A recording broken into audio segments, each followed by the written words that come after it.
Graça e paz, irmãs.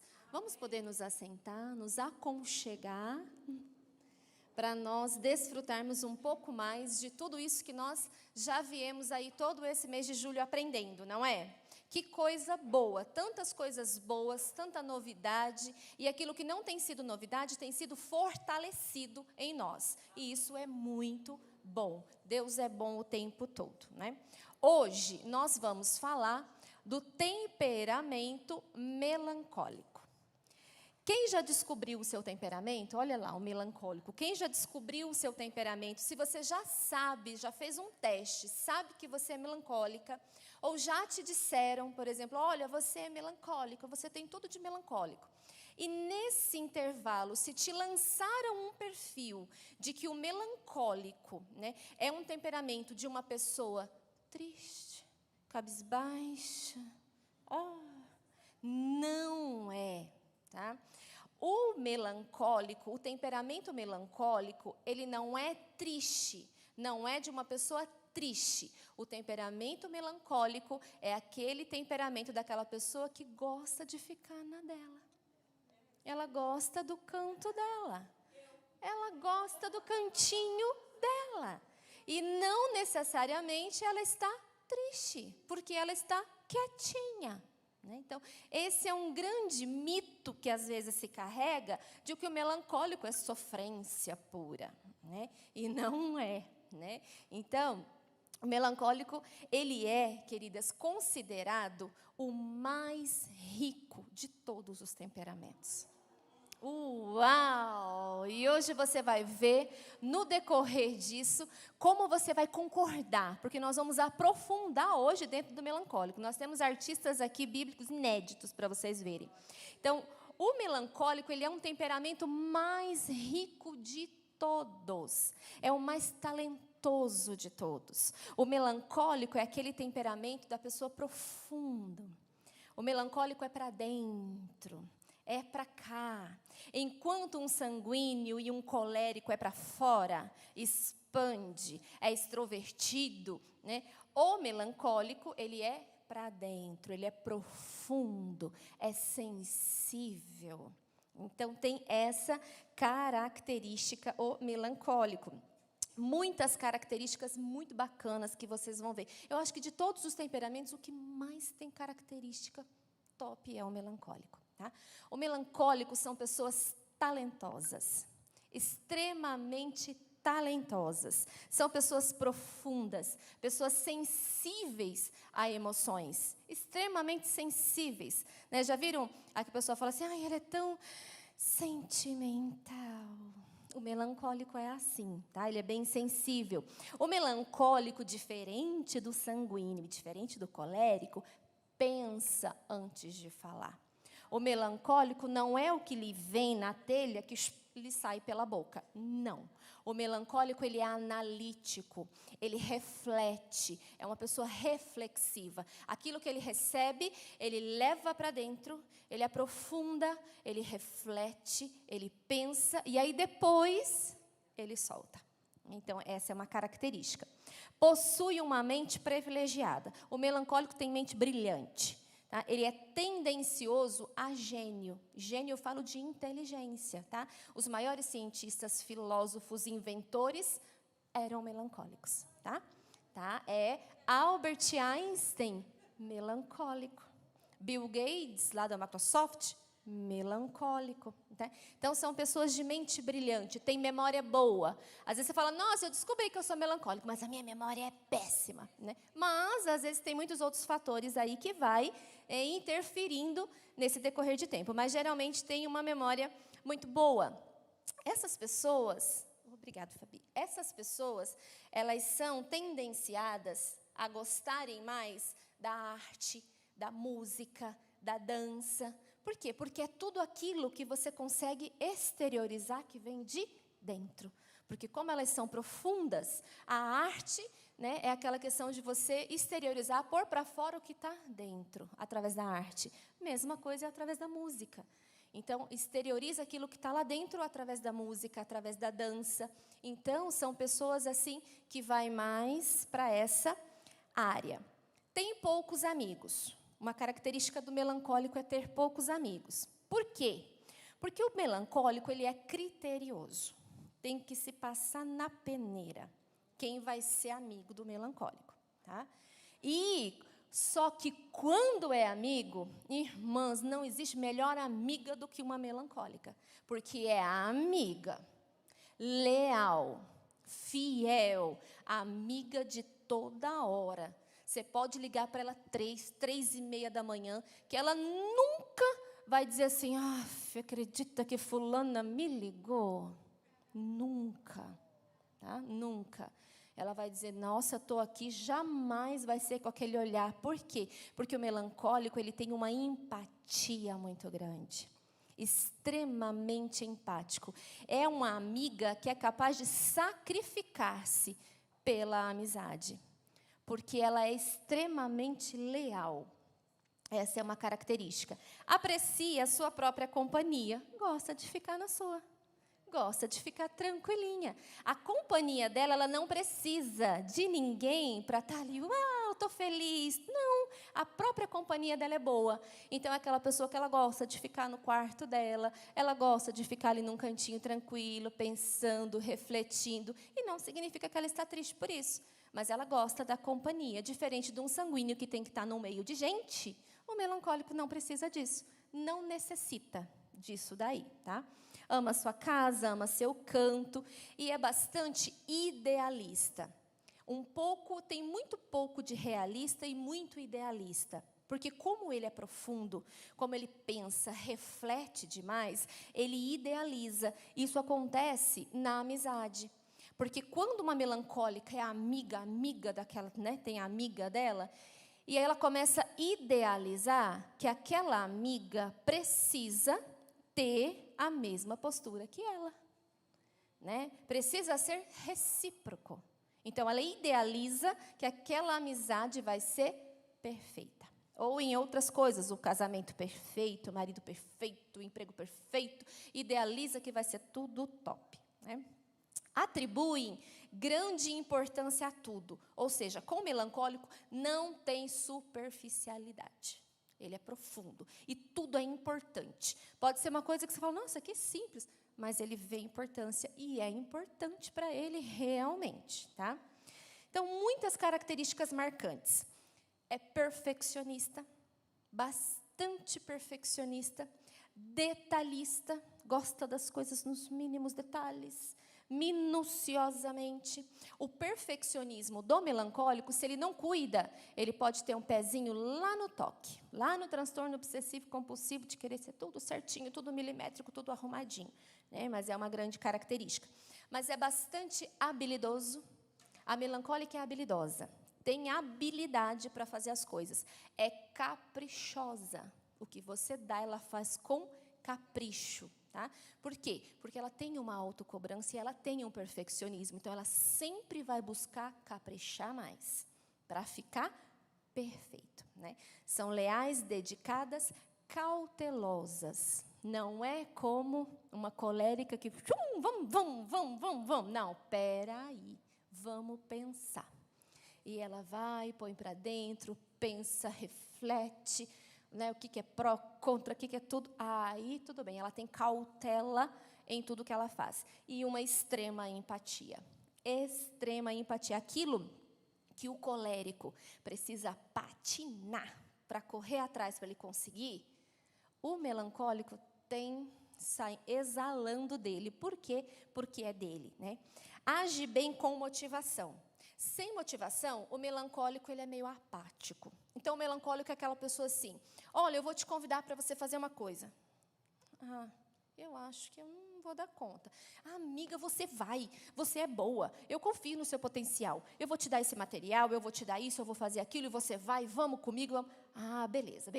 Então, vamos. E aí, você pode dar aquela faz, porque ela é habilidosa, ela é talentosa, ela é caprichosa, só que você tem que motivar. Né? O melancólico não é aquela pessoa de iniciativa. Ei, estou aqui, eu faço. Quer me ajuda? Está precisando de mim? Não é. Tá? Mas quando você motiva, ela vai. E vai e faz muito bem. Tá? Então, para a pessoa melancólica, tem que haver algum sacrifício. Tá? algum sacrifício tem que ter para ela. Por exemplo, a pessoa melancólica, ela tem uma dificuldade em aceitar o conforto ou o sucesso de uma forma muito fácil. Porque parece que não está sendo verdadeiro. Se está fácil, não está sendo verdadeiro. Então, para o melancólico, né, ele é tendenciado, ele tem uma inclinação a dedicar para causas que exijam alguma privação pessoal dele. Sabe, tipo, eu estou deixando isso, eu estou renunciando isso.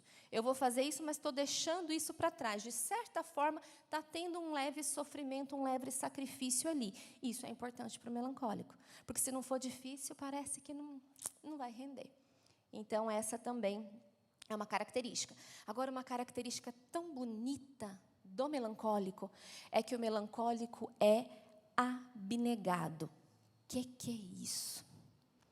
Olha o significado da palavra abnegado. É um ato de abandonar o eu. A disposição de renunciar os prazeres pessoais ou passar por privações pessoais na busca do bem maior do outro. Esse é o melancólico. Esse é aquele que tem isso para você. Não, mas não tem para o fulano, pode entregar para ele. Eu não quero. Pode ficar tranquilo. Eu fico sem para ele ter. Tá? Então, entre outras palavras, o melancólico é aquela característica, abnegado, é aquela característica que ele renuncia. Ele renuncia à sua própria vontade para agradar e satisfazer o outro. Olha que contraste de um colérico, que ele quer eu. Primeiro é eu, segundo é eu, terceiro é eu. E aí, Espírito Santo trabalha para eu lembrar do outro. Enquanto o melancólico pensa, reflete naquilo e tem essa postura. Essa é uma característica linda do melancólico. Vê que temperamento brilhante, né? Esse é o melancólico, né? Então, mas tudo que tem lindo, mas como vocês já estão acostumadas, nós não ficamos só na zona de conforto. Nós precisamos entender e conhecer quais são as fraquezas do melancólico. Qual é o ponto negativo do melancólico, né? Para a gente poder aprender a trabalhar. Os melancólicos têm como uma característica o pessimismo. O melancólico ele é mais tendenciado a desenvolver pensamentos negativos. Por exemplo, não vai dar certo. Tal plano não vai dar. Já pensei, já medi, já refleti, e esse negócio vai dar errado. Eu acho melhor não fazer, porque não vai dar bom. Então, ele é mais tendenciado a ter esses pensamentos negativos. Tudo vem lá da própria característica positiva dele, porque ele quer perfeito. Ele quer muito bom, ele almeja muito. Então, se ele vê que não vai aí, não vai funcionar, não vai dar certo. E ele é intuitivo predisposto a desenvolver pensamento negativo. É difícil de fazer amizade. Lembra que nós vimos que é difícil de fazer? Mas quando faz, muito bem, muito boas amizades. Mas é difícil. Por quê? Porque é muito criterioso. Ele é criterioso com ele mesmo, uma característica de autocrítica muito grande e de crítica do outro. Então, ele é muito criterioso. E, de certa forma, quando a gente tem essa dificuldade de fazer amizade, geralmente a pessoa fica mais só. Então, isso é um ponto que conta a desfavor, se não souber controlar. É muito teórico. Se você quer resolver algo prático, não chame um melancólico. Porque ele vai pensar muito. Ele precisa de um tempo para raciocinar. Ele precisa de um tempo para ele pensar como ele vai fazer, se aquilo vai dar certo. Se ele ainda não foi transformado pelo Espírito Santo, ele já vai dizer, não vai. Ou se ele já foi transformado pelo Espírito Santo, ele fala, mas calma aí, mas deixa eu pensar mais um pouquinho também. Deixa eu raciocinar, deixa eu ver, deixa eu internalizar. Então, ele demora um pouco mais, porque ele é bastante teórico e pouco prático. Então, na praticidade, chama um colérico, mas não chama um melancólico. Mas, quando ele fizer, vai fazer muito bem. Tá? Um pouco antissocial e vingativo. Tá? Por quê? Imagina uma pessoa, um melancólico, ele tem uma facilidade muito grande de guardar rancor. Imagina um melancólico fazendo uma lista de aniversário para o filho. Vamos fazer uma lista. Aí ele pega o papelzinho e vai lá. Tia Beth. Ai, tia Beth é fenomenal. Mulher boa. Mas não me convidou para o aniversário do meu primo fulano. Não, eu não vou chamar ela, não. Aí, olha lá. Ai, a vizinha lá, a Maria José. A Maria José, todo mundo aqui em casa gosta dela. Ela é uma pessoa envolvente, ela é legal, ela chega, ela domina o ambiente, ela é top. Mas teve o casamento do filho dela, não me chamou, não. Também não vou convidar. O melancólico, ele parte para esse princípio, sabe? Então, assim, de ser vingativo. Não me chamou, também não chamo. Eu gosto dela, eu até gosto, mas não vou chamar, não, porque não me chamou. Então, tem essa parte. É um pouco confuso, porque pensa muito, analisa muito, criterioso demais. Então, fica, será? Será? Será que faço? Será que dá? Será que não dá? Então, fica confuso. Egoísta, desconfiado, desconfia muito do outro, por isso tem que passar muito na peneira a sua amizade. Amuado, se amuadinho, amua rapidinho. Emburra, fica de mau humor, autocrítico, se cobra demais e tem uma dificuldade de delegar tarefa. Então, por exemplo, um líder melancólico, ele tem uma dificuldade em colocar outra pessoa para fazer algo para ele, por ele ou em prol de alguma coisa. Ele tem essa dificuldade de delegar alguma tarefa. Por quê? Ele tem essa característica junto com o colérico. Lembra que o colérico, ele gosta de fazer só? Tipo assim, se me ajudar, bem. Se não me ajudar, melhor ainda, que eu vou e faço. Mas o colérico, ele gosta de fazer sozinho, não gosta de dar função para os outros, porque ele tem muita autoconfiança. Então, ele tem aquela autoconfiança nele, então ele sabe que ele vai dar conta. O melancólico, ele não gosta de delegar, e às vezes ele acaba preferindo fazer sozinho, porque ele não confia no outro. Essa é a diferença. Ele pensa assim, se eu vou dar para fulano fazer, e se fulano faz mal, eu vou ter que fazer tudo de novo. Porque eu acho que o fulano, pode ser que não faça bem. E se não fizer bem, o serviço é para mim. Então, é melhor eu fazer. Então, mas é por questão de falta de confiança no outro. Então, ele tem tudo isso daí. E uma das coisas também que o melancólico tem como um ponto negativo é o complexo de inferioridade. Porque ele é perfeccionista, ele quer perfeito. Então, às vezes, ele faz as coisas ficam boas, mas ele é o primeiro a se autocriticar. E dizer, não ficou como eu queria. Mas esse bolo está lindo, está gostoso, está uma delícia. Mas não ficou, não era assim que eu queria, não está bom. Tipo, eu poderia fazer melhor. Eu sei que eu poderia fazer melhor. Olha, o que o melancólico gosta? Vamos lembrar, uma mulher melancólica. O que uma mulher melancólica gosta? De ser compreendida. De dizer assim, eu entendo o seu ponto de vista e concordo plenamente. Isso é uma frase que a melancólica ama. Ama, tá? Então, gosta de ser compreendida. Ela gosta de ajudar o próximo. Ela gosta de fazer tudo com capricho. Gosta disso. Ela gosta de ambiente organizado. Ela gosta de momentos sozinha, em silêncio. Então, ela não está triste, mas ela está sozinha. Em silêncio, refletindo, pensando na vida. Ela gosta disso.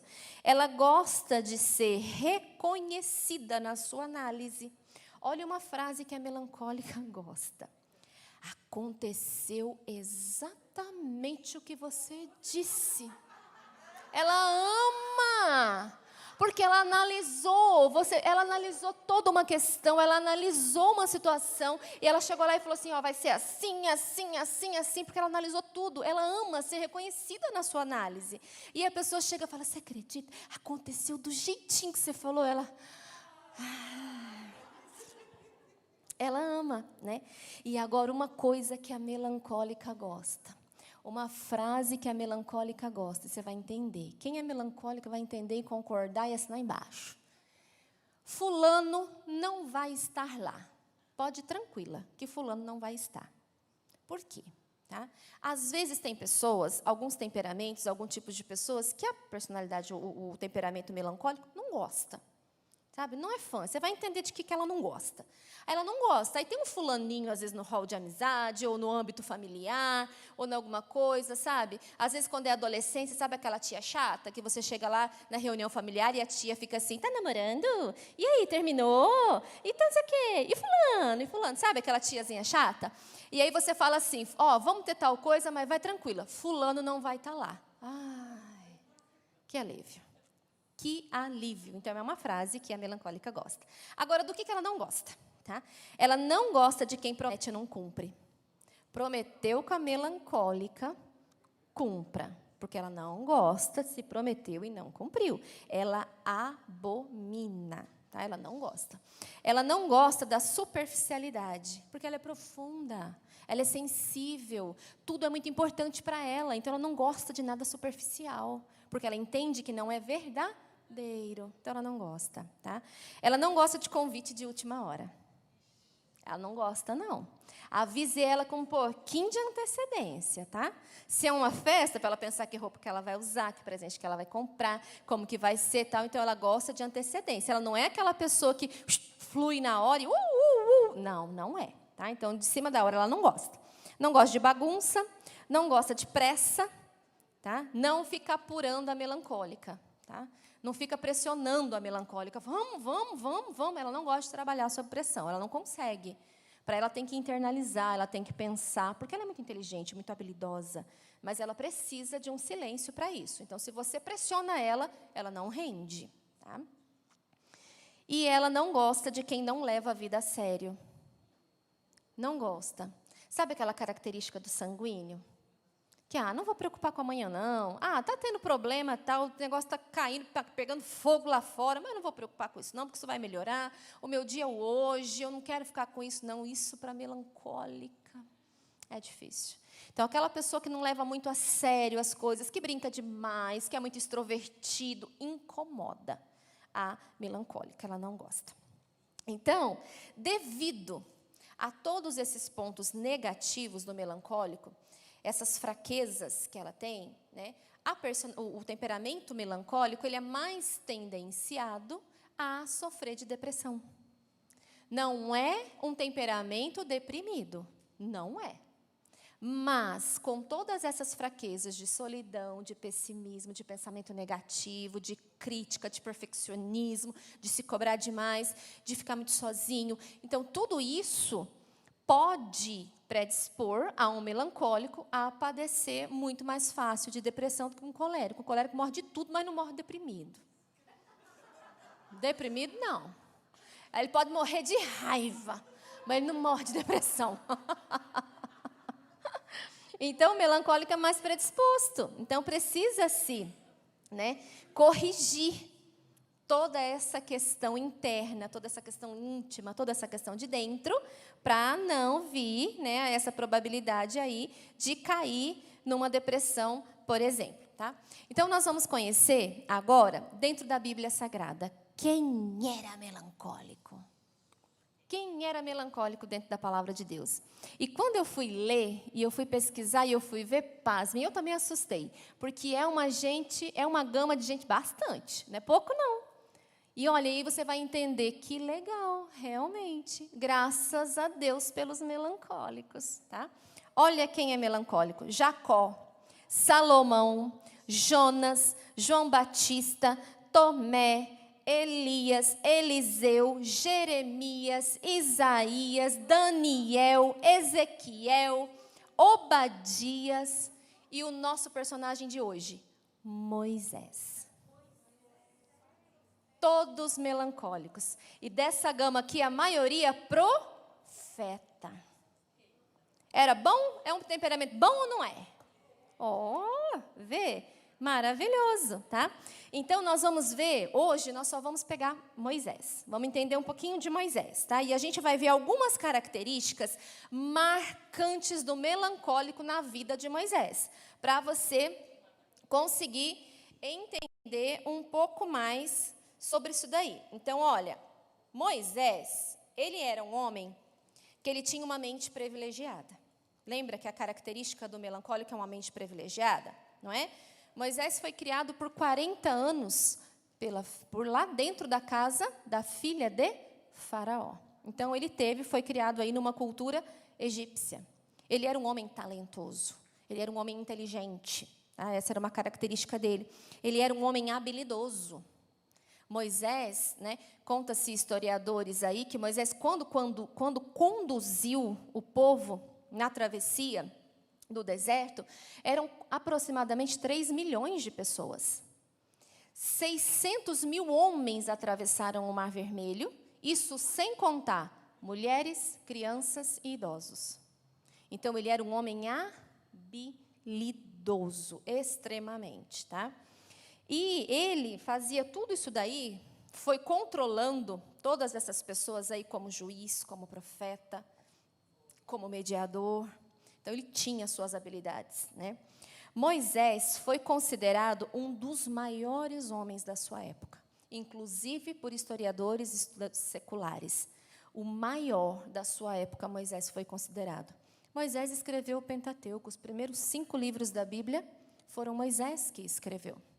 Gênesis, Êxodo, Números, Levítico, e Deuteronômio.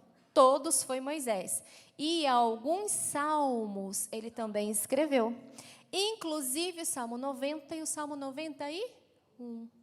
Conta a história que Salmo 91 foi ele que escreveu. A sombra do esconderijo do Altíssimo. Não é? Então, o Moisés, ele era abnegado. Lembra que nós vimos que uma característica do melancólico é ser abnegado? Que ele renuncia o eu dele em prol do outro. Porque Moisés, o que ele fez? Ele recusou ser chamado filho da filha de Faraó. Ele recusou. Ele preferiu sofrer com o povo de Deus do que ser chamado filho da filha de Faraó. E conta-se a história, historiadores judaicos contam que Moisés era considerado até como o primeiro-ministro do Egito, que acima dele, quem mandava depois dele era só o próprio Faraó. E ele recusou, ele renunciou tudo isso daí. Então, os melancólicos, eles não têm dificuldade em renúncia, lembra? Ele não tem dificuldade, ele tem que ter um certo sofrimentozinho. Isso é uma grande característica dos missionários. Os missionários não têm problema para eles em deixar tudo para trás e sair. Eles não têm dificuldade para isso. Então, a grande maioria, se a gente for fazer um teste dos missionários, eles têm um perfil de temperamento melancólico, porque não tem essa dificuldade, né? Se é outro temperamento, fala, oh, meu Deus, não, acho que é melhor eu orar daqui mesmo, eu cuido deles, oro por aqui, mas deixa outro que vai ter aqueles que vão, mas não é, às vezes, do meu próprio temperamento, né? E outra coisa que Moisés tinha, Moisés apresentou o complexo de inferioridade. Ele apresentou isso dentro das Escrituras. Depois você vai ler o livro de Êxodo, capítulo 3, e o livro de Êxodo no capítulo 4, e nós vamos ver quais as características que aconteceu isso com Moisés, ali por esse complexo de inferioridade. Em Êxodo 3:10, Moisés achou que ele não tinha talento. Ele diz assim, o Senhor diz assim, vá, pois agora eu envio a Faraó para tirar do Egito o meu povo, os israelitas. Moisés, porém, respondeu, Deus, quem sou eu para apresentar-me ao Faraó e tirar os israelitas do Egito? Então, ele achou que ele não tinha talento, ele achou que ele não era capaz. Não conheço a teologia, vamos dizer assim. Êxodo 3:13. Moisés perguntou, quando eu chegar diante dos israelitas e lhe disser, o Deus dos antepassados me enviou a vocês, e eles me perguntarem, qual é o nome dele? O que lhes direi? O que eu vou falar? Então, ele achou que ele não conhecia muito bem. E aí o Senhor diz, tão bonito, né? Diga a eles que eu sou. E olha Deus insistindo com Moisés. Outra característica de complexo de inferioridade, ninguém vai acreditar em mim. Êxodo 4, capítulo 1, diz assim, Moisés respondeu, e se eles não acreditarem em mim, e nem quiserem me ouvir, e disserem, o Senhor não lhe apareceu? Né? Então, olha, e se não acreditar em mim? O melancólico tem essa dificuldade. É frustrante para ele, se ninguém acreditar nele, porque ele é de característica de digno de muita confiança e de lealdade. Então, ele tem medo. Outro, não posso falar em público, disse Moisés, dentro do complexo de inferioridade. Manda eu fazer tudo, mas não me dá um microfone, não. Não manda eu para o púlpito.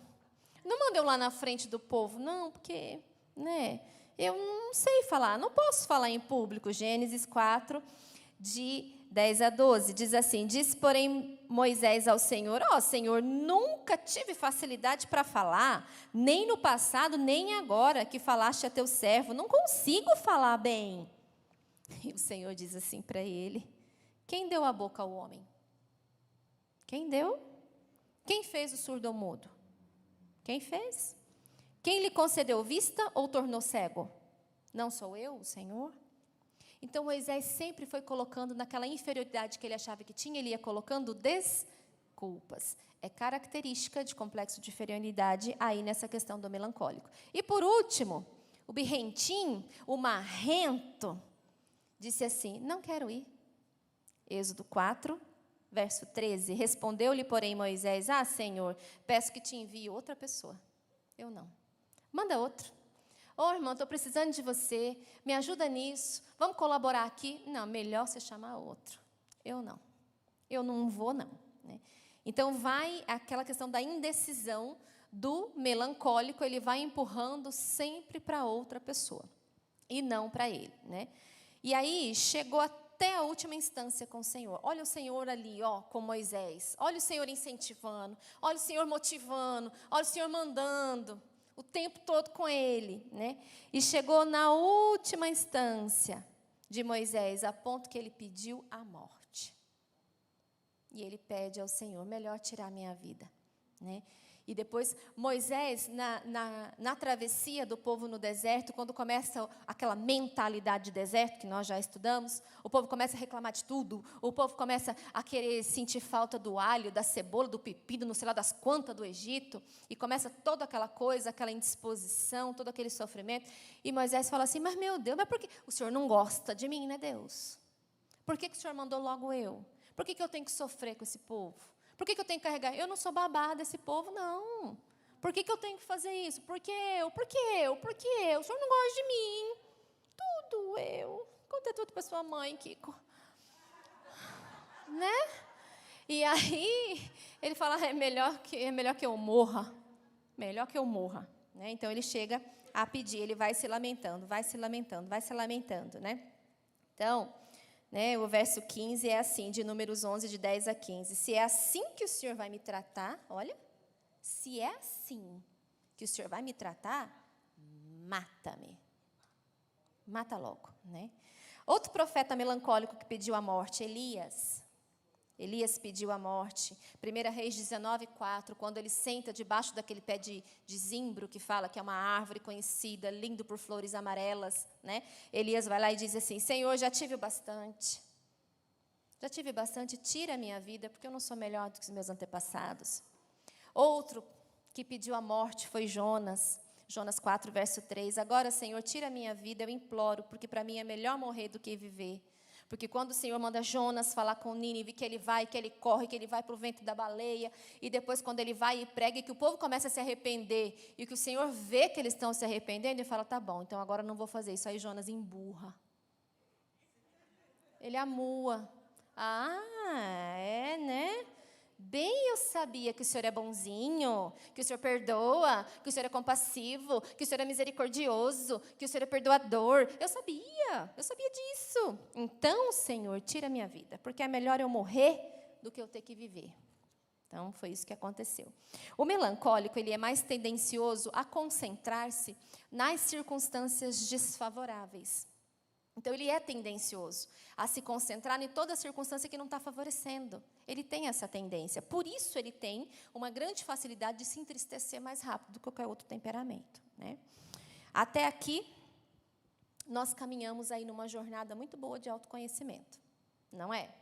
Então, a gente já conseguiu ver, você já conseguiu se identificar, se você é colérica, se você é melancólica, se você é fleumática, se você é sanguínea. E, às vezes, até você pode ter pensado, esse temperamento não é bom, não. Eu queria o temperamento da fulana, porque eu estou vendo que fulana rende, que dá certas coisas na vida dela, deve de ser por causa do temperamento dela.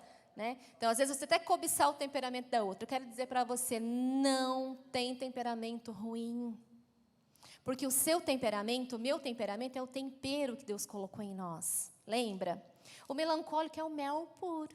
Lembra lá que mamãe passou mel em mim? É o melancólico.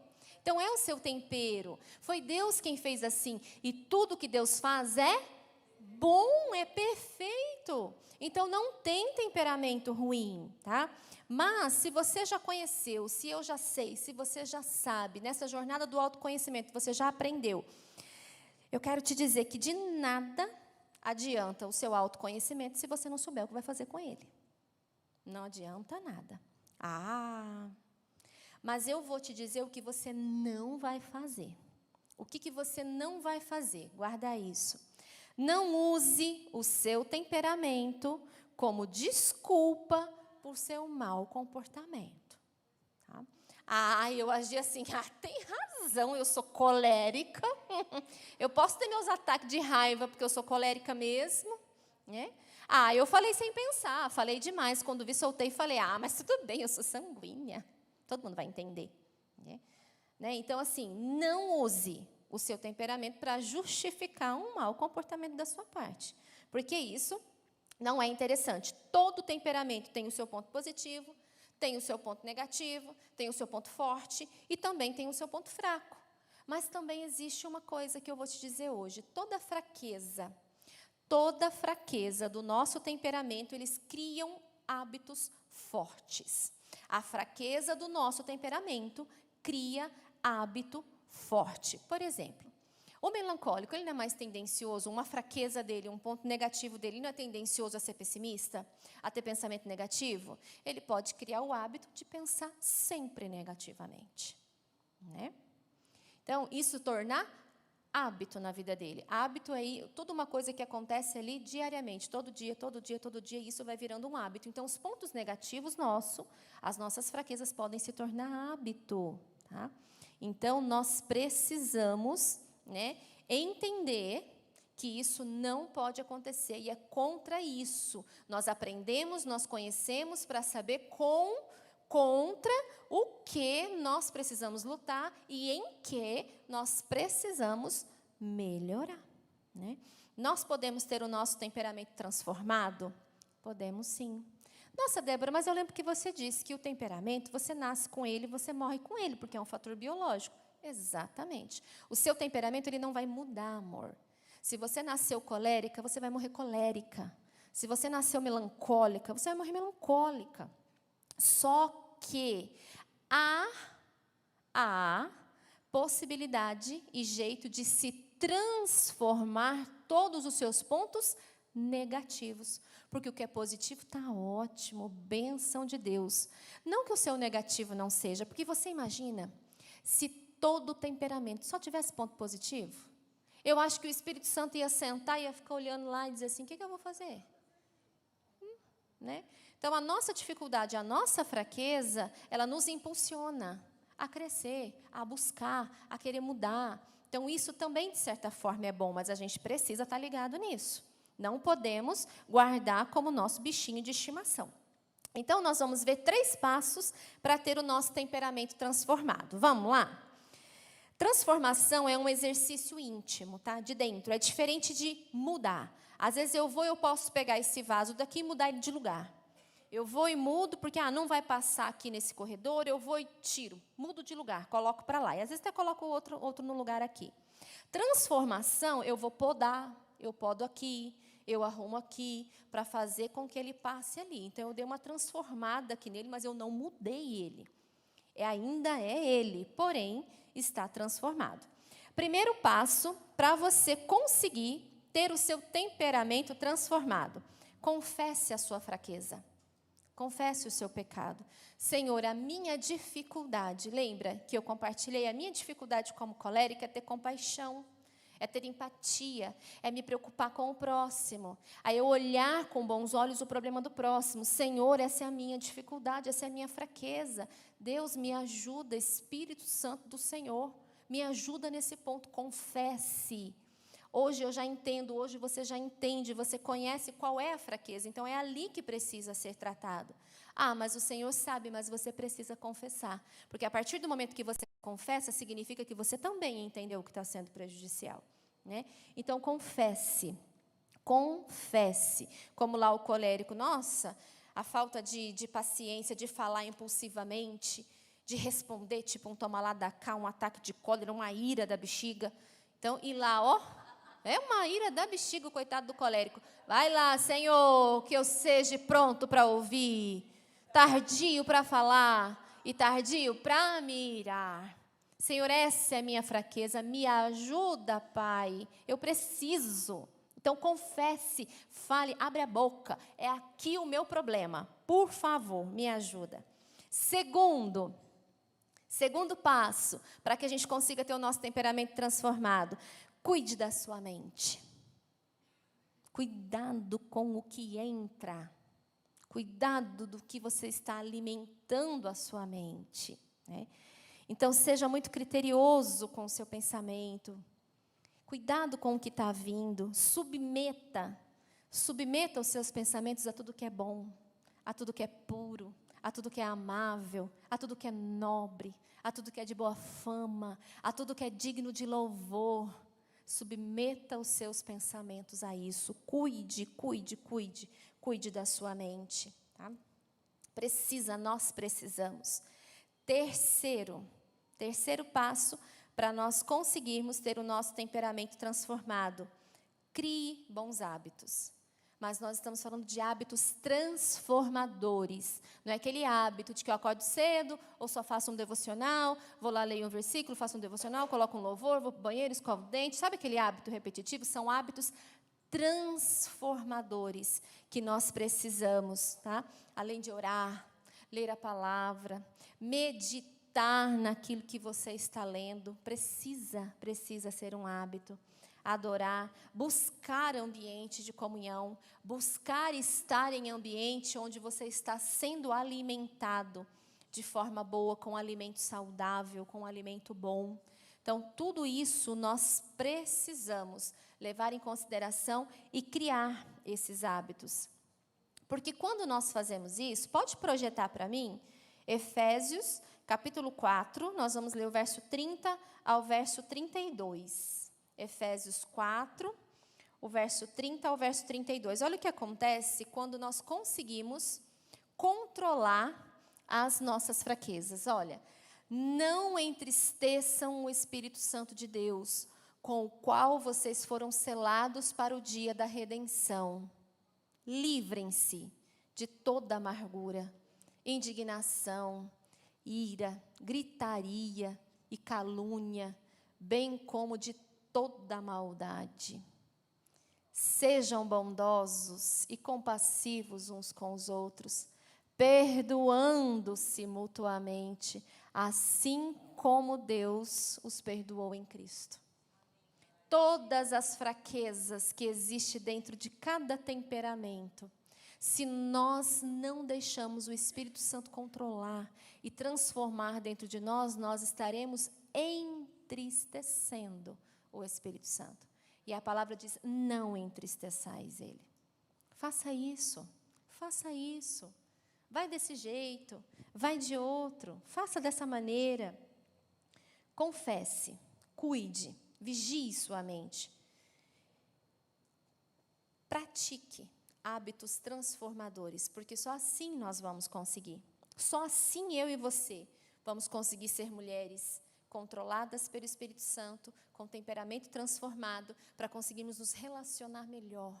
E eu termino hoje com uma frase da Beverly LaHaye, que é do livro da Mulher Controlada pelo Espírito Santo, e ela diz assim: quem consegue andar em espírito com suas atitudes mentais e espirituais, poderá também andar em espírito nas suas ações. Poderá. Nosso relacionamento com Deus é o segredo do nosso relacionamento com as pessoas. Então, como nós vimos, todas as fraquezas e todos os pontos negativos, eles culminam em mau relacionamento com o próximo. Porque se eu falo demais, porque se eu me iro, porque se eu me fecho, porque se eu não tenho confiança, porque se eu não perdoo, né? Porque se eu tenho medo de ir adiante. Então, todas as fraquezas, se elas permanecerem vívidas na nossa vida, além de entristecermos o Espírito Santo, nós não vamos conseguir relacionar bem com o outro. E não é isso que o Senhor quer para a nossa vida. Deus quer coléricas, melancólicas, fleumáticas e sanguíneas, controladas pelo Espírito Santo. Que possam, porque cada temperamento pode se relacionar bem, pode servir bem na casa do Senhor, porque tem espaço para toda característica, toda consegue, pela graça, pela misericórdia e também pela nossa postura. Nossa postura de entender, de entregar, de confessar e de buscar melhoria a cada dia. Amém? Que o Senhor nos ajude, que o Senhor tenha misericórdia de nós nas nossas fraquezas, para que cada dia a gente possa ir até Ele e buscar nele aquilo que é de melhor, porque é para isso que Ele nos fez. Amém? Que Deus nos abençoe grandemente.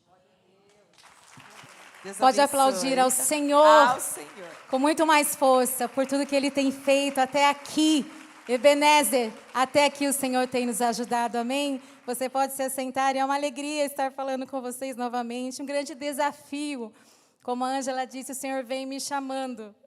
E durante todo esse processo, eu descobri que eu sou sanguínea, um pouquinho de colérica e melancólica. Olha que mistura. Deus falou, vou pimentar um pouquinho de cada pimenta. Como disse a Márcia outro dia. E realmente o Senhor tem grandes coisas para nós, amém? E o Senhor coloca pessoas. Eu não ia falar isso agora, mas já que a Ângela estava me apresentando, o Senhor coloca pessoas, nós temos que saber com quem nós caminhamos. Né? E o Senhor colocou realmente a Ângela na minha vida para ser a minha mentora. Né, a quem me reconheceu, e Deus é assim, Ele coloca pessoas no nosso caminho. Então fique de olho, reconheça com quem você está caminhando. E Nick é uma inspiração, não é, para nós? Sem braços, sem pernas.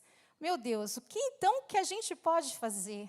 Tem alguém aqui sem mãos, sem braços, sem pernas, aqui, hoje?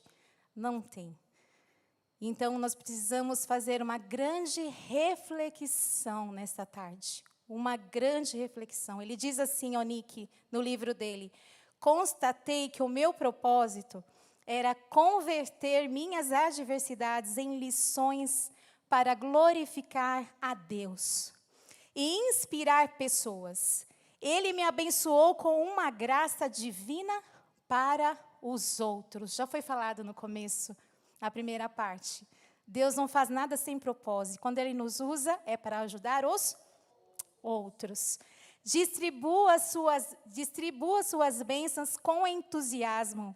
E saiba que tudo aquilo que você fizer será multiplicado muitas vezes.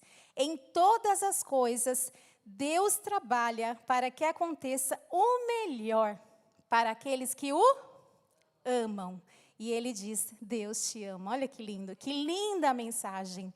Então, eu quero começar esta mensagem refletindo com você sobre uma vida com propósitos. Viva os propósitos de Deus na sua vida. E essa semana o Espírito Santo falou muito ao meu coração, porque quando a gente está estudando a palavra, primeiro o Senhor vai trabalhando aqui conosco. E fazendo-nos relembrar tudo que o Espírito Santo já trabalhou na nossa vida. E eu quero ler com vocês Colossenses 1, 16 e 18. E diz assim, pois nele foram criadas todas as, nos céus e as visíveis e as invisíveis. Sejam tronos, sejam soberanias, poderes ou autoridades. Todas as coisas foram criadas por Ele e para Ele. Não existe nada, isso eu tenho certeza, que o Senhor não faça sem um grande propósito. Então, algumas perguntas que nós precisamos refletir nesta tarde. Quem sou eu de verdade? Qual a minha identidade de verdade em Deus? Nós temos uma identidade, um RG, onde tem nossas digitais, já foi falado muito sobre isso todo este mês, mas nós temos uma identidade muito mais forte e verdadeira, que é uma identidade espiritual. E essa, sim, é inabalável. E nós precisamos nos apossar dessa identidade verdadeira em Deus. Em Efésios 1:13 diz, nele, quando vocês ouviram e creram na palavra da verdade, o evangelho que os salvou, vocês foram selados com o Espírito Santo da promessa. Você não é um acidente. Todas nós temos uma identidade. Todas nós nascemos com um propósito. Você já parou para pensar qual o propósito de vida? Por que você está aqui hoje? Onde você tem frutificado no reino de Deus? É isso que eu quero que você pense nesta tarde. O inimigo, ele tenta nos paralisar de todas as formas. Principalmente nesta área, lançando, como a Bíblia diz, dardos inflamados na nossa mente. Para dizer, você é fraca, você não consegue. Hoje, para mim estar aqui, eu tive que vencer obstáculos, não é? Falei, não, eu vou. E durante a semana, eu falei, será que eu faço? Será que eu não faço? Não, eu vou fazer. Porque não é na minha força, mas é na força do Senhor. A palavra de Deus diz quem realmente nós somos. Por isso que nós temos que conhecer a palavra. E a verdade vos libertará. Disse Nick também no vídeo dele, que a verdade o libertou. Quando ela entrou, quando ela penetrou, ele foi curado. E uma deficiência tão verdadeira, não é verdade? Que desafios que esse homem enfrentou. E se você pegar alguns vídeos na internet, ele sabe nadar. Ele já pulou de paraquedas. Meu Deus, ele fez já tanta coisa. Ele tem 4 filhos. 4 filhos. Quando ele fala que aos 10 anos ele tentou o suicídio, ele pensava, como que eu vou ir para a escola? Como eu vou enfrentar a vida? Alguém vai me amar? Tantos desafios que ele pensou na sua infância, juventude, de tantos desafios que ele passou. Mas uma identidade firmada em Deus fez ele renascer. Por isso que a Bíblia fala que quando nós aceitamos Jesus, nós fomos selados com o Espírito Santo. E eu quero conversar um pouquinho com vocês sobre isso. O que fazer para encontrar, então, a verdadeira identidade em Cristo? O selo do Espírito Santo na vida do crente é uma marca, que ele pertence a Deus. Em outras palavras, os crentes são selados pelo Espírito Santo no instante da conversão, como eu disse. De modo que o Espírito Santo se coloca como uma marca distintiva, que caracteriza o crente como propriedade de Deus. Você é propriedade de Deus. Você pode dar uma glória a Deus aí? Aleluia! O selo do Espírito Santo é um sinal de autoridade. Aquele que é habitado pelo Espírito Santo é também por ele capacitado a testemunhar das obras do Senhor. Olha que interessante, você tem autoridade. Olha aqui, ó, deixa eu achar o versículo. Em Atos 1:8 diz, mas receberão poder quando o Espírito Santo descer sobre vós, e serão minhas testemunhas. Você aceitou Jesus? Todos aqui já aceitaram Jesus? Se você aceitou Jesus, você recebeu o Espírito Santo da verdade. E ele habita dentro de nós. E nós temos que aprender a utilizar o nosso melhor para o Senhor, amém? O selo do Espírito Santo ainda é uma marca de proteção e segurança. Foi Deus quem selou o crente com o seu Espírito. Então, não há ninguém capaz de violar esse selo. Você pertence ao fabricante. Ele é o seu criador. E eu trouxe essa máquina aqui, ó, mirabolante. Mirabolante, não é verdade? E ela tem várias, o quê? Formas. Ela tem várias formas. Deixa eu ver aqui se eu consigo colocar aqui. Quando nós temos uma identidade em Deus, nós precisamos descobrir qual é a nossa forma. Para que você foi criada? E quando a gente tem, eu estou simbolizando com esse aparelho eletrônico, que é da Oster, é uma marca, é um fabricante deste produto, amém? Deus, ele é o nosso fabricante. E todo aparelho vem com o quê? Com um manual. E o que a gente faz com o manual? Tem certeza que a gente lê? Eu não leio. E às vezes o meu marido que é mais certinho assim, eu até acho que o temperamento dele é mais colérico, melancólico, ele lê tudo. Ele é muito bom de manual, porque ele monta, ele faz as coisas tudo. E então vem o manual para a gente, o quê? Saber utilizar o produto de forma perfeita. E se a gente não lê, o que acontece? Você deixa de usar algumas características do produto. É assim conosco. É assim conosco. Se nós não lemos a palavra, que é o nosso manual do nosso fabricante, quem é o nosso fabricante? Deus. Nós precisamos utilizar a palavra de Deus, ler, refletir, para conhecer quem somos, a nossa forma. Esses dias eu fui usar e eu fiquei assim, ó, montando de forma errada. Na verdade, eu coloquei esse daqui em outro lugar. Então, quando a gente vai montar, você precisa ler o manual, você precisa realmente utilizar ele de forma a que você tenha um resultado melhor, não é verdade? Então, aqui, ó, já vou montar, pensa aí.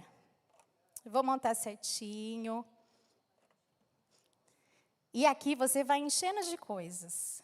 Só que ele precisa ser ligado, não precisa? Como que a gente vai ligar ele? Na fonte. Na fonte nossa espiritual, quem é a nossa fonte? O Espírito Santo de Deus. E eu estou só com esse microfone aqui na mão, então vocês tenham calma aí. Já deu. O que o Espírito Santo faz? Ele nos enche. E para encher, você precisa fazer o quê? Buscar. Buscar-me-eis e me achareis se buscardes de todo coração. E aí o Espírito Santo vem e enche, e você conhece a verdade, e você entende a sua forma. E entendendo a sua forma, você não vai querer ser outra pessoa. Você vai entender que você é única em Cristo Jesus. E o que o Espírito Santo faz? Deixa eu ligar aqui. Já está ligado? Ligou. Daqui a pouco vocês vão ver o que o Espírito Santo faz na nossa célula. Mas o Espírito Santo, então, ele nos sela. Você é propriedade do Senhor. E aqui, ó, tá fazendo barulhinho, não sei se você vai escutar. Mas daqui a pouquinho, já está começando. É muito rápido. Olha como o Espírito Santo é na nossa vida. Quanto mais a gente busca, mais ele nos enche. E esse vapor, vamos dizer assim, ele vai entrando nas nossas células. Olha que bênção do Senhor. É muito interessante você observar que uma pessoa cheia do Espírito Santo, ela é curada. Ela é curada, porque ela conhece a verdade. E ela começa a transbordar, ó. Ela começa a transbordar. E as pessoas ao lado começam a sentir essa presença do Espírito Santo. Você entendeu? Amém. Aleluia. Aleluia. É interessante analisar que uma identidade fora de propósito, fora totalmente de propósito, ela é uma pessoa insegura, totalmente insegura, medrosa. Nós estamos falando hoje do quê? De propósito. Um exemplo disso foi Sara. Interessante que, estudando essa semana, eu vi que Deus mudou o nome de algumas pessoas. Por que ele fez isso? Por que será que Deus fez isso? Sara, então, ela não podia ter filhos. E a gente muitas vezes pede para o Senhor, né? Assim como o Nick pediu. Nick pediu, Senhor, eu quero braços e pernas. E Deus deu para ele? Neste caso, não. Mas ele foi curado tão internamente, né, que ele entendeu que ele nasceu para um propósito específico. No caso de Sara, Deus tinha um propósito muito maior. E ele fez o que então? Curou a esterilidade dela. E mudou o nome de Sarai para Sara. Então, aquela mulher que era infértil, hoje ela é fértil. E ela, então, tem a Isaac. E o que acontece? Quando você olha na genealogia de Jesus Cristo, tudo começou lá. E Abraão gerou a Isaac. Então, Deus não só curou a Sara, mas ele tinha um grande e maior propósito, porque através dessa genealogia, quem nasceu lá embaixo, lá na árvore, Jesus Cristo. Jesus Cristo veio dessa genealogia. E é muito interessante que Abraão também, ele se chamava Abrão, que quer dizer pai elevado. Foi o casal que Deus mudou o nome. E Deus muda o nome dele para Abraão, que significa pai de uma multidão.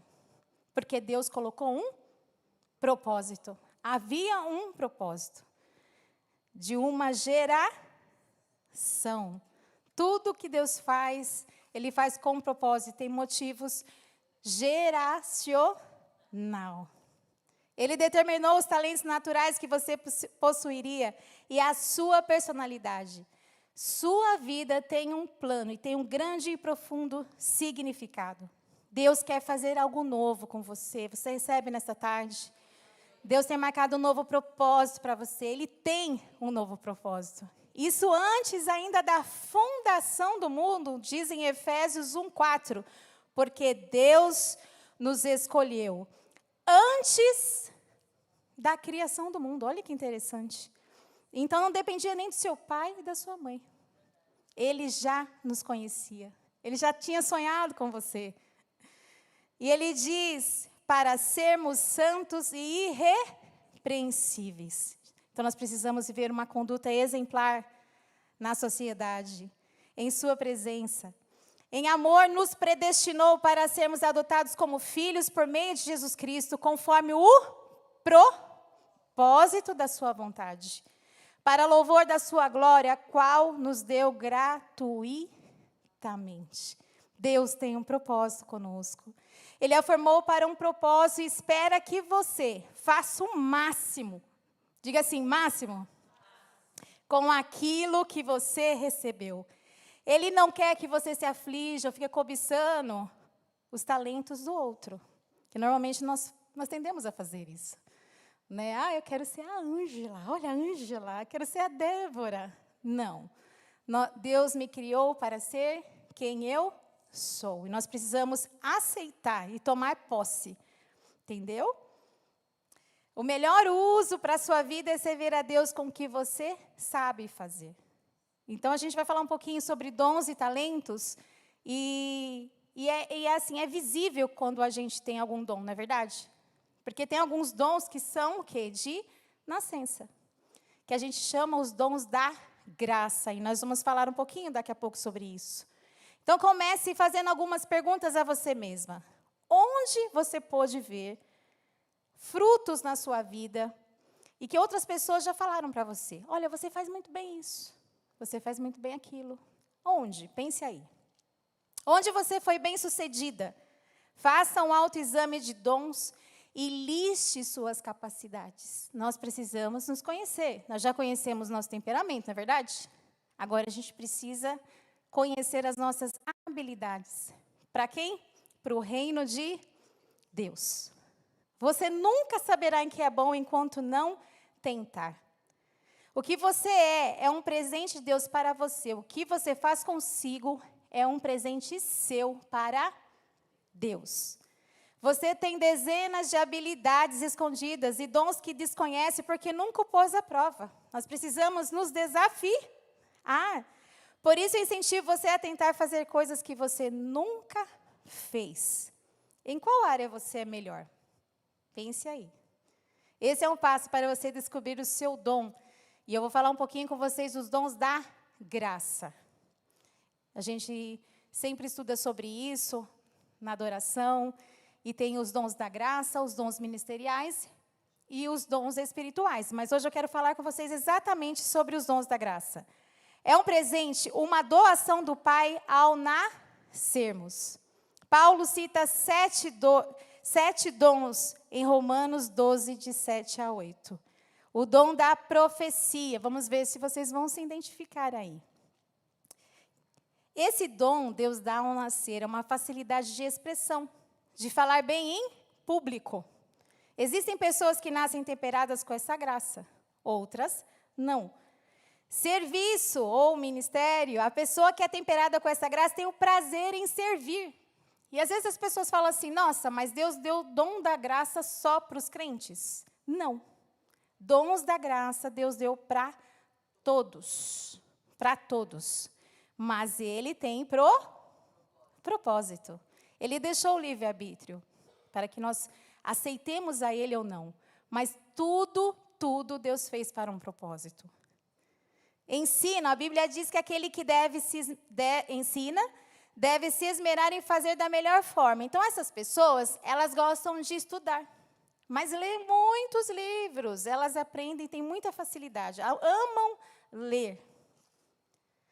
Exortação, a pessoa tem essa graça da exortação, ela não fala muito, mas ela fala forte. Sabe a pessoa que exorta?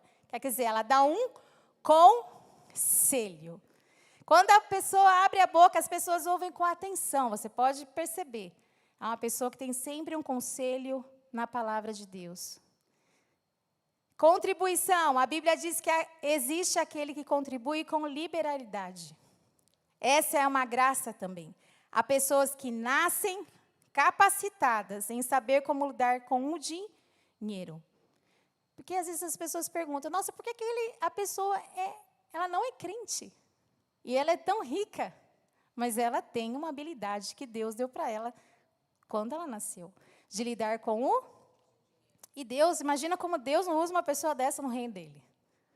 Presidência. Há pessoas que presidem com excelência. Essa graça é também chamada de liderança. A Ângela é uma líder nata. Elas enxergam o presente, mas elas já enxergam também o futuro. Elas veem coisas que a gente nem vê, e elas estão vendo.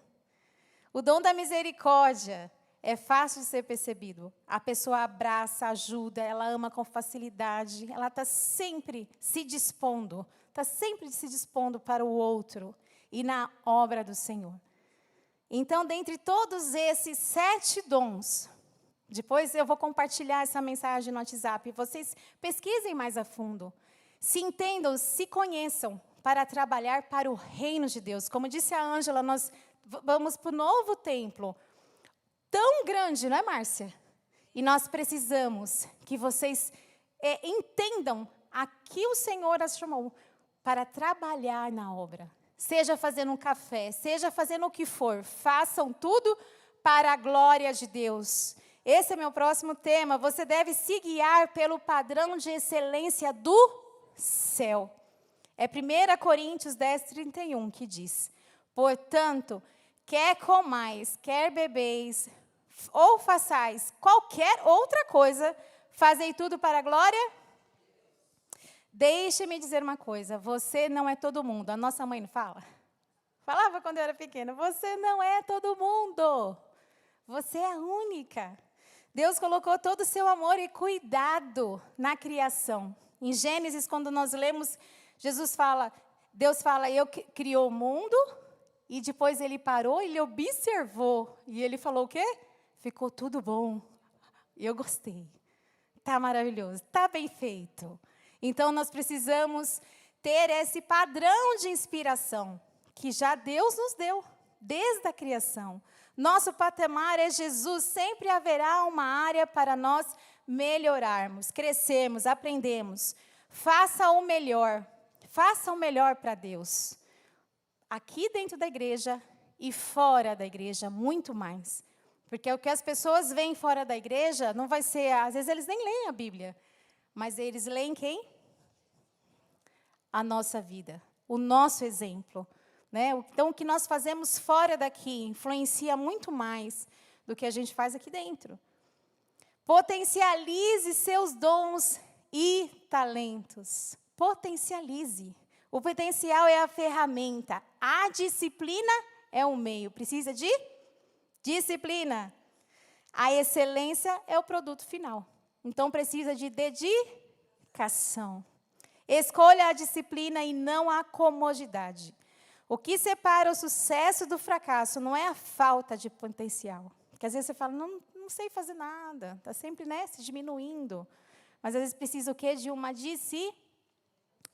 Para mim, estar aqui, como eu disse, precisa estudar. Para cantar, a gente precisa estudar, precisa ouvir a música. Então, potencializem. Depois de você descobrir o dom que você tem, potencialize para a obra do Senhor. Jesus, ele falou sobre a parábola dos talentos. O Senhor sempre falava, né? Por parábolas. Em Mateus 25, 14 a 30. Depois eu vou ler com vocês, mas pode colocar. A parábola dos 10 talentos, contada por Jesus, demonstra que Deus quer que façamos o máximo com o que Ele nos dá. Devemos cultivar nossos dons e habilidades, manter nosso coração em chamas, desenvolver nosso caráter e nossa personalidade. E ampliar nossas experiências para que sejamos cada vez mais eficientes. Assim como Paulo falou, mantenha a chama viva do dom que está em você. Deixe de usar aquilo que lhe foi dado e você o perderá. Olha, é muito sério isso. Deus distribuiu os dons ao você nascer. O que você tem feito com ele? Essa reflexão que eu quero que você faça nesta tarde. E na parábola dos talentos, o homem deu aos servos, deu 5 talentos a um, 2 talentos a outro, e a outro ele deu 1. O que fez o primeiro? Desenvolveu, multiplicou, trouxe mais 5. O que ganhou 2 também multiplicou e levou mais 2. E o que tinha 1? Meu Deus do céu. Além dele enterrar o talento, né? Além dele culpou o Senhor. Né? Mas você é muito severo. Você é muito severo. Você ainda semeia onde não planta. Então, assim, como é importante nós refletirmos nessa tarde sobre o dom que Deus nos deu. E pode colocar lá, então, o versículo que eu acabei de falar? Mateus 25, 14 a 30. O que acontece quando nós não utilizamos o nosso dom? O Senhor respondeu: e também será como o homem que ao sair de viagem chamou seus servos e confiou-lhes os seus bens. A um deu 5 talentos, a outro deu 2 e a outro 1. A cada um de acordo com a sua capacidade, olha só, com a sua. Em seguida, partiu de viagem. O que havia recebido 5 talentos, saiu imediatamente, aplicou-os e ganhou mais 5. Também o que tinha 2 talentos ganhou mais 2. Mas o que tinha recebido 1 talento saiu, cavou um buraco no chão e escondeu o dinheiro do seu senhor. Depois de muito tempo, o senhor daqueles servos voltou e acertou conta com eles. O que tinha recebido 5 talentos trouxe os outros 5 e disse: o Senhor me confiou os 5 talentos. Veja, eu ganhei mais 5. O Senhor respondeu: muito bem, servo bom e? Você foi fiel no pouco? Venha e participe da alegria do seu Senhor. Veio também o que tinha recebido 2 talentos e disse: o Senhor me confiou 2 talentos. Veja, eu ganhei mais 2. O Senhor respondeu: muito bem, servo bom e fiel. Você foi? Eu porei sobre o muito. Venha e participe da alegria do seu Senhor. Por fim veio o que tinha recebido 1 talento e disse: eu sabia que o Senhor é um homem severo, que colhe onde não plantou e junta onde não semeou. Por isso tive medo. Olha o que o medo faz. Por isso que a palavra diz: não temas. Saí e escondi o seu talento no chão. Veja, aqui está o que pertence ao Senhor. O Senhor respondeu: servo mau e? Você sabia que eu colho onde não plantei e junto onde não semeei? Então você devia ter confiado meu dinheiro aos banqueiros, para que quando eu voltasse eu recebesse de volta com juros. Tire o talento dele e entregue-no ao que tem 10. É muito grave isso, porque o Senhor, Ele quer que nós façamos o melhor com o que Ele nos deu. E quero que você reflita mais uma vez aí, onde você está agora. O que você tem feito com os dons que Deus te deu? Não perca a essência do propósito. A nossa essência, nós somos criadas para louvor, para a glória do Senhor. Nós fomos feitas para realmente influenciar as outras pessoas. A Bíblia diz que nós somos testemunhas do Senhor. Ide, fazei discípulos. É isso que o Senhor quer de nós. Eu não sei para que propósito Deus a chamou, mas eu tenho certeza de que Deus conta com você. Quando andamos com Deus, entramos em dimensões onde revela os segredos do seu reino. Deus opera com os seus amigos. Primeiro, Deus precisa que você se relacione com Ele, tenha intimidade. Antes dele te usar para o reino, nós precisamos muito mais termos uma vida de intimidade com o Senhor. E conhecereis a verdade, e ela vos libertará. Deus não escolheu Noé porque desejava enviar uma inundação. Olha só, Deus teve liberdade de enviar uma inundação, porque tinha encontrado um homem que andava com ele. Quando Deus teve um José, pôde dar a Faraó um sonho divino. Quando Deus teve uma Maria, Ele enviou Jesus. Deus tem um propósito para todas as coisas. É só você se colocar na presença dEle. Deixa eu tomar um pouquinho de água. Amém, aleluia. A essência da adoração é a rendição. Rendição é uma palavra quase sempre usada num contexto negativo, mas render-se a Deus é uma resposta natural ao maravilhoso amor e à misericórdia de Deus. É quando me viro para Cristo que me rendo à sua personalidade, que pela primeira vez começo a ter minha própria e real personalidade. Render-se não é anular a própria personalidade.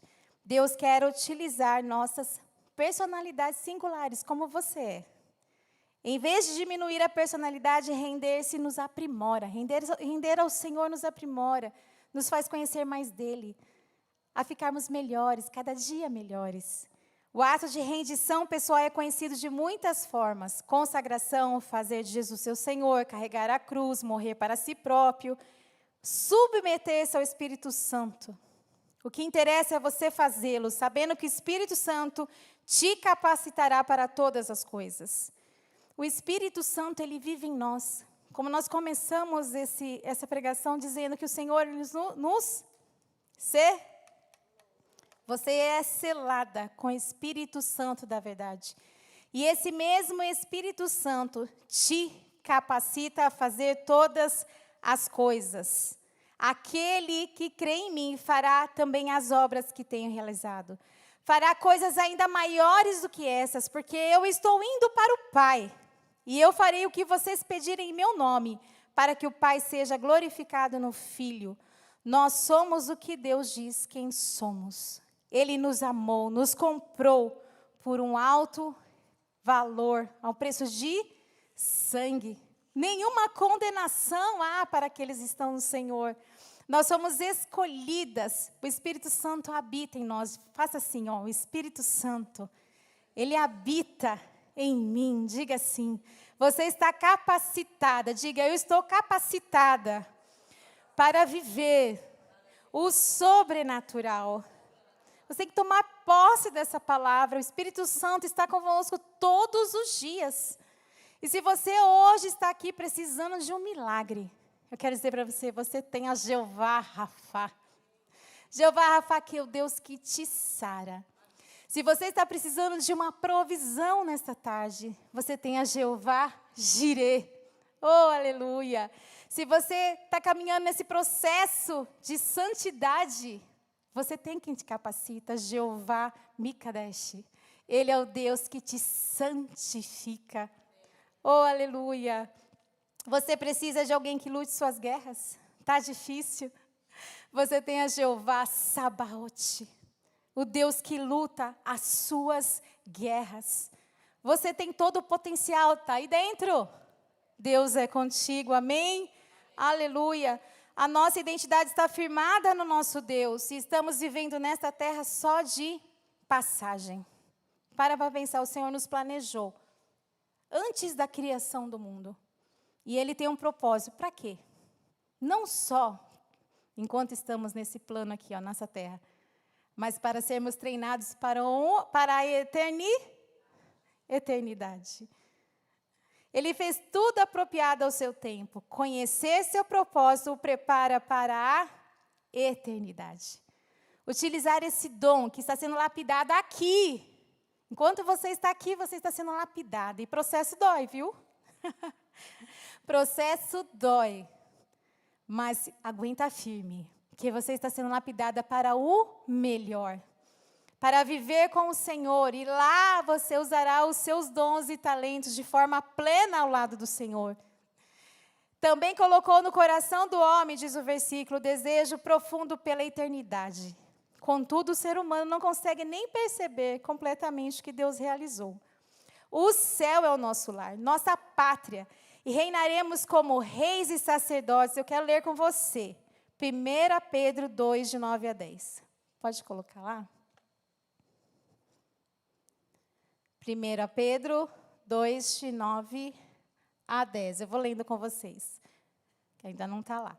Vocês, porém, são geração eleita, sacerdócio real, nação santa, povo exclusivo de Deus, para anunciar as grandezas daquele que o chamou das trevas para a sua maravilhosa luz. Vocês são escolhidas, nós somos um povo escolhido. Você pode dar um glória aí no seu lugar por isso. Oh, aleluia, obrigada, Senhor, porque um dia o Senhor nos chamou, nos escolheu. Deus está soprando nos nossos ouvidos nesta tarde. Viver com propósitos é a única maneira de viver de verdade. Nick, no seu livro, diz que viver os propósitos de Deus é um caminho para a paz. E que viver sem esperança é pior que viver sem braços e sem pernas. Então, hoje, que você saia cheia de esperança. Cheia de esperança. O modo de você enxergar a sua vida molda a sua vida. Consagre-se ao Senhor. Busque-o em jejum e oração. Use o dom que Deus lhe deu e não esqueça que quando você estiver brilhando em lugares altos, você não pode esquecer de 3 coisas, olha. O propósito, o coração humilde e a dependência do Espírito Santo. Porque eu não estou aqui para falar, brilhe, igual todo mundo fala nessas conferências. Ah, você vai brilhar. Brilhar para quê? Né? Para pisar no outro? Não, né? Nós vamos brilhar para o Senhor. Somos estrelinhas do Senhor, né? A gente cantava quando era criança, estrelinha. Nós fomos chamadas para um grande propósito. E eu quero incentivar você nessa tarde a fazer realmente uma análise dos seus dons. E eu quero que você coloque-se em pé, já neste momento. Nós vamos louvar ao Senhor com um hino tão antigo que diz: buscai o reino de Deus e a sua justiça, e todas as coisas vos serão acrescentadas. Todas as coisas.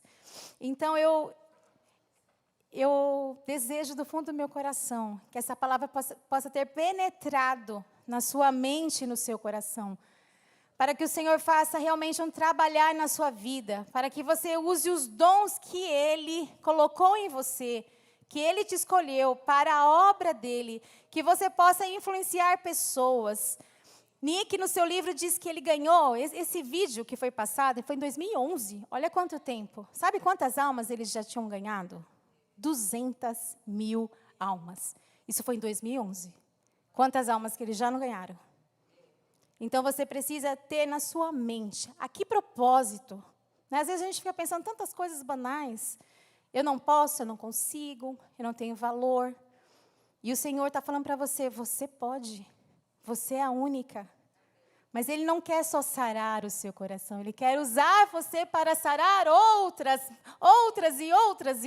pessoas. Deus não faz nada sem propósito. Eu só estou aqui hoje.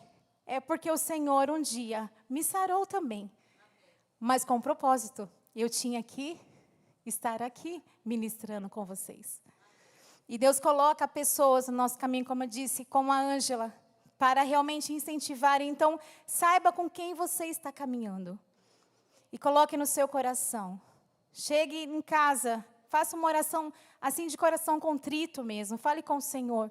Senhor, para que eu nasci? Qual o propósito do Senhor na minha vida hoje? E o Senhor vai revelar a você. E quando você estiver revelada, o Senhor trazer essa revelação para você, pratique. Não fique parada. use o seu potencial para a glória de Deus. E hoje eu me ousei um pouquinho, porque eu disse na minha pregação que nós temos, como nós vamos descobrir alguns dons, alguns talentos que nós temos? Só se a gente fizer. Só se a gente fizer. Só que Deus também, Ele coloca sempre um caminho para nós. Deus abre caminhos nos ermos. E durante um tempo da minha vida, aí, o ano passado, o Senhor estava colocando algumas coisas no meu coração. Algumas coisas que Deus fala no nosso ouvido, nem tudo é balela. Quando é Deus, isso que eu quero dizer, quando é Deus que fala, não é balela. Porque às vezes tem coisas que a gente pensa e a gente fica pensando, isso daqui não é nada não. Mas quando é de Deus, Deus abre um caminho de uma forma. E eu sempre tive um sonho no meu coração de tocar, porque eu não sabia, na verdade, nem ler uma partitura. Não sabia nem que era um dó. E eu canto há muitos anos, eu canto desde quando eu era pequena. Mas isso me incomodava. E o Senhor, Ele trouxe a minha tia o ano passado, minha tia já contou o testemunho aqui, minha tia é pianista. E o Senhor me presenteou com aula de piano, olha só. Me presenteou com aula de piano. E foi num dos momentos mais difíceis da vida da minha tia, olha só. Porque o Senhor tem propósito. Enquanto ela estava num momento muito difícil, com câncer, olha só. O Senhor tocou no coração dela para ela me abençoar com a aula de piano. E eu ganhei o piano num momento muito difícil da vida do meu irmão. Meu irmão estava para separar, já com o divórcio quase assinado. Meu irmão me abençoou com o teclado nesse tempo. E o Senhor transformou a vida do meu irmão. Antes de assinar já o divórcio, o Senhor transformou tudo. E ele voltou com a esposa. E nós estamos podendo verificar e olhar a vida dele e falar, até aqui o Senhor o ajudou. O Senhor transforma todas as coisas. A minha tia recebeu a cura. E nós temos que caminhar assim, por propósito, sabendo que quando o Senhor nos escolhe, Ele nos escolhe para ajudar o outro. Então, nós vamos louvar o Senhor com esse louvor tão simples, mas cheio de palavra que diz, buscai primeiro o reino de Deus e a sua justiça.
É tão simples, mas é de uma profundidade tão grande que o Senhor, além dele ter os propósitos conosco, Ele ainda realiza sonhos. Então, eu não sei o que você precisa nesta tarde. Eu não sei o que o Senhor tem falado ao seu coração. Eu não sei qual a necessidade que você tem nesta tarde. Talvez um vazio, talvez algo que você diz, Senhor, mas eu não posso, eu não consigo. E eu quero que você venha aqui para frente, que nós vamos orar com você. Se você ainda não sabe qual o propósito que Deus tem com você, na sua vida, nós vamos orar com você. Porque o Senhor, Ele sopra hoje nos teus ouvidos, que Ele tem um grande propósito na sua vida.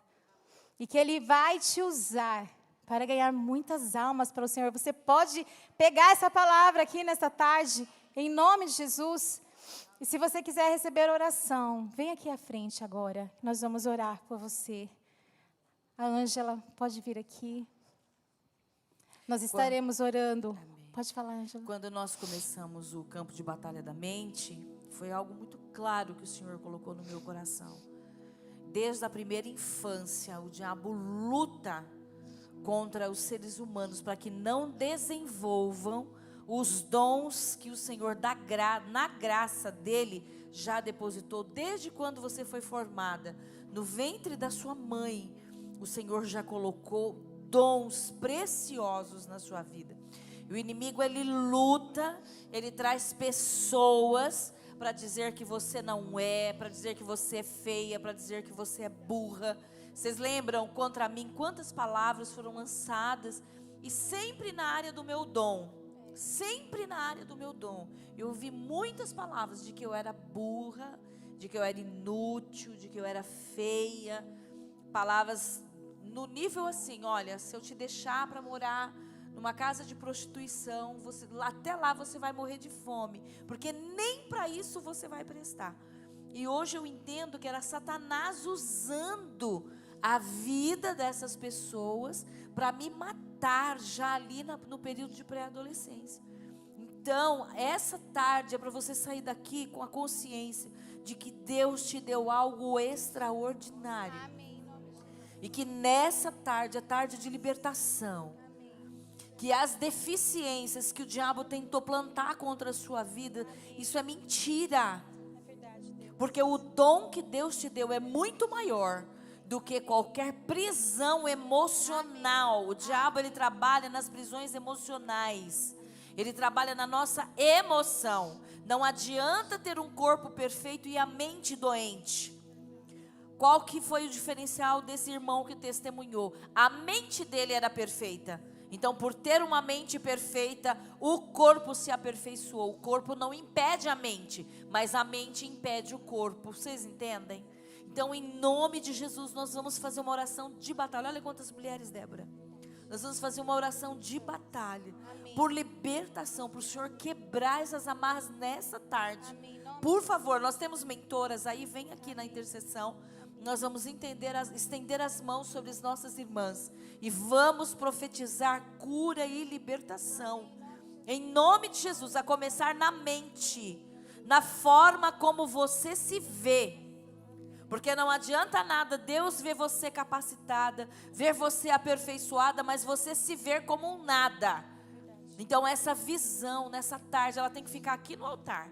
Quem se vê como um nada, quem se vê como incapaz, essa visão distorcida tem que ser lançada aqui no altar.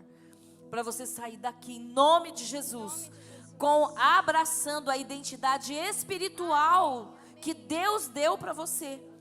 Não adianta ter só seu RG, você precisa da sua identidade espiritual. Vamos orar agora, mas com seriedade. Com seriedade, não importa a sua idade, não importa a sua classe social, não importa a sua classe social. Eu vim de um histórico de vida muito abaixo da linha mínima da pobreza, e eu vim de lá. Mas porque eu sou boa? Não, porque o Senhor pôs a mão sobre mim e me guardou, e me livrou, e me libertou. E hoje me fez uma boca para a glória dEle, para profetizar libertação. Amém? Vamos orar, feche os seus olhos. Você vai falar com Deus que tudo pode, mulher, em nome de Jesus. Em nome de Jesus. Você vai lançar no altar agora todas as palavras que foram lançadas contra a sua vida.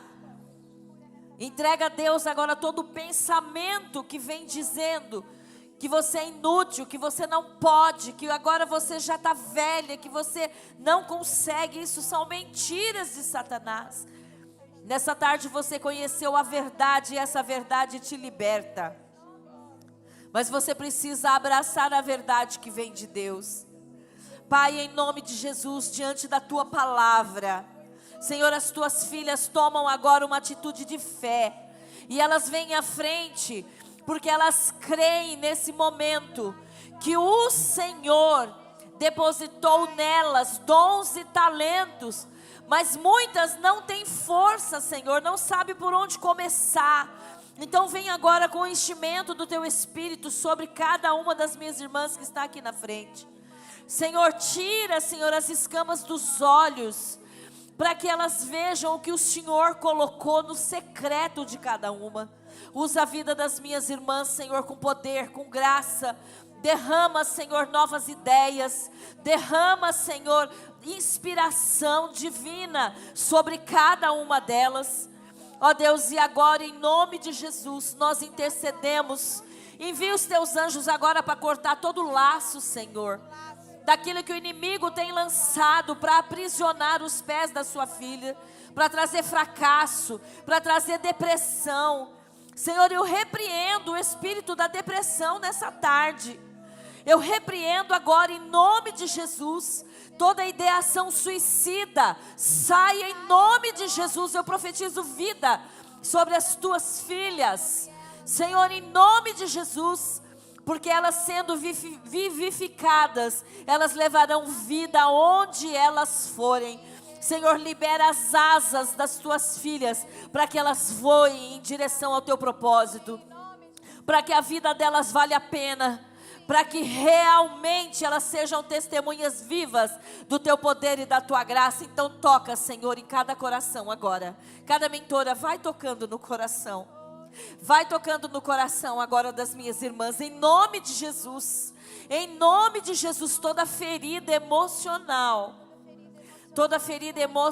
Senhor, o Senhor toca no meu coração agora para orar por feridas emocionais profundas, que trouxe uma deformidade na personalidade. A pessoa que está aqui sabe que ela não é desse jeito, mas ela não tem força para ser diferente. Toca agora com o teu poder, Senhor. Derrama o bálsamo de Gileade. Senhor, nós temos intercedido aqui nesse altar por curas, e eu intercedo agora. Derrama cura sobre a minha irmã. Ó Deus, em nome de Jesus. Aquela que recebeu o diagnóstico, Senhor, de doença psiquiátrica. Senhor, que isso nessa tarde se torne bênção, reverta esse diagnóstico. Ó Deus, em nome de Jesus, toca, Senhor, no coração das tuas filhas, que elas saiam daqui diferentes, e o testemunho vai chegar, porque o Senhor é fiel, porque quando o Senhor fala, o Senhor cumpre. Senhor, eu agora munida de fé, profetizo, Senhor, as mulheres dessa igreja curadas, libertas, transformadas, serão usadas com ousadia no poder do Espírito Santo de Deus. Toda baixa estima seja quebrada agora, seja liberta agora, irmã, em nome de Jesus, em nome de Jesus. Dá um brado de vitória, de confiança no Senhor, porque o Senhor é aquele que nos liberta. Muito obrigada pelo que o Senhor está fazendo nessa tarde, Pai. Nós te damos toda a glória, toda a honra, todo o louvor. Oramos em nome de Jesus. Amém. Vocês que estão aqui na frente, podem dar um abraço, uma outra? Um abraço mesmo. A nossa força, irmãs, está em nos unirmos umas às outras, viu? Uma vai ajudar a outra a crescer e a se desenvolver. E você vai cumprir o teu propósito. Amém. Porque o Espírito Santo foi enviado para a terra exatamente para isso, viu, queridas? Amém. Deus abençoe.